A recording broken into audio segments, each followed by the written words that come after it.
వలసలపై Donald Trump యంత్రాంగం కఠిన చర్యలు తీసుకుంటున్న సమయంలో కూడా అమెరికాకు అక్రమ మార్గంలో వెళ్లేవారి సంఖ్య ఆగడం లేదు. అలా డంకీ మార్గంలో తమ దేశంలోకి ప్రవేశించారనే ఆరోపణలతో 54 మంది భారతీయులను అగ్రదేశం వెనక్కి పంపింది. దాంతో వారంతా ఢిల్లీలోని అంతర్జాతీయ విమానాశ్రయానికి చేరుకున్నారని, వారిని వారి కుటుంబీకులకు అప్పగించామని పోలీసులు వెల్లడించారు.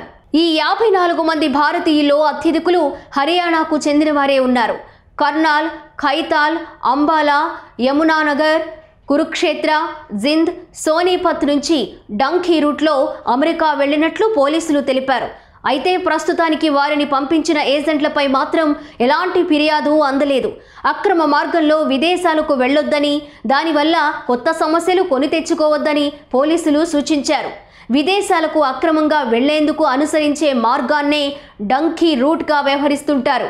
ఇది పంజాబీ వాడుక భాష నుంచి వచ్చింది. అంటే ఎటువంటి ప్రణాళిక లేకుండా ఒక చోట నుంచి మరొక చోటకు వెళ్లడం. నకిలీ డాక్యుమెంట్లు సృష్టించి షిప్ కంటైనర్లు, వాహనాల్లో రహస్య కంపార్ట్మెంట్లలో దేశ సరిహద్దులు దాటిస్తారు. ఇందుకోసం భారీ మొత్తంలో ఏజెంట్లు డబ్బులు వసూలు చేస్తారు. ప్రమాదకర పరిస్థితుల్లో అంతర్జాతీయ సరిహద్దులు దాటించుకుంటూ చట్టవిరుద్ధంగా ఓ దేశంలోకి పంపించేందుకు ప్రయత్నాలు చేస్తారు. యూరోపియన్ యూనియన్ ఇచ్చే షెంజన్ టూరిస్ట్ వీసాతో ఈ పద్ధతి మొదలవుతుంది.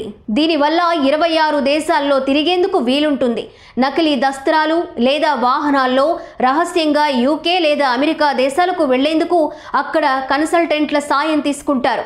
ఏ దేశంలోకి అక్రమంగా ప్రవేశించాలన్నా ఈ తరహా పద్ధతిని ఉపయోగిస్తారు. కొందరు భారతీయులు మాత్రం కెనడా, అమెరికా, యూకేలకు అక్రమంగా వెళ్లేందుకు ఈ మార్గాన్ని ఎంచుకుంటారు.